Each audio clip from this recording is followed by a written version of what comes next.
Tendencija pada proizvodnje mlijeka u Hrvatskoj u stalnom je padu i svakim danom sve više gubi bitku pred mljekarskim uvozničkim lobijem. Jedni od onih koji su ostali i bore se na ovoj nemilosrdnoj vjetrometini su i obiteljsko poljoprivredno gospodarstvo Vlašić iz Dvorjanaca kraj Duge Rese.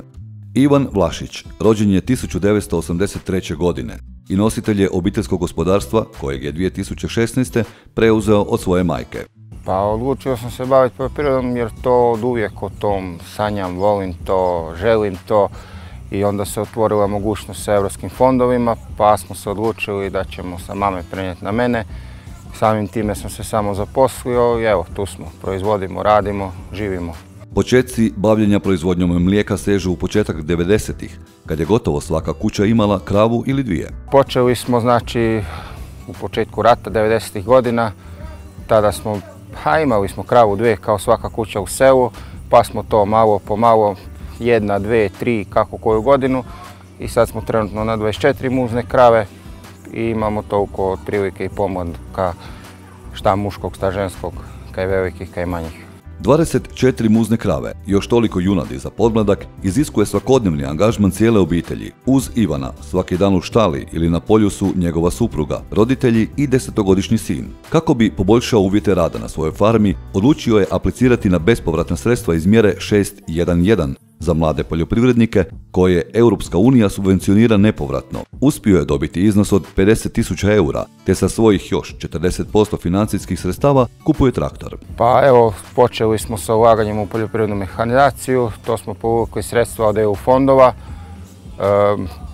povlačimo i neka sredstva od grada Duge Rese, to su doduše manja sredstva, ali puno znače. Svaka ovakva sredstva su doslovno vjetar u leđa svakom malom poljoprivredniku. Iako postoje brojne zavrzlame oko dobivanja ovakvih sredstava, koja su u većini slučajeva administrativne prirode, od novih aplikacija neće odustajati. Ivan sam proizvodi svu potrebnu hranu za svojih 50 grla stoke, obrađujući sveukupno 36 hektara zemlje. Posao je to koji iziskuje svaki dan 100% angažman, a ishod je u većini slučajeva neizvjestan. Može se živjeti dobro, može se živjeti loše kako kada. Jako su tu veliki izazovi, glede utječe sve na proizvodnju. Od majke prirode pa do sredstava raznih potpora i ostalog. Stalnim praćenjem trendova, proizvodnje mlijeka kao i cjeloživotnim ulaganjem u sebe u obliku obrazovanja, odlučan je nastaviti zacrtanim smjerom. A planovi su širenje i samo širenje. Povećanje proizvodnje mlijeka, možda malo tova i tako. Godišnje javno priznanje grada Duge Rese posebno mu godi. Javno priznanje znači da nas je neko vidio, primijetio i znači da se naš uspjeh vidi i da trebamo ići istim putom.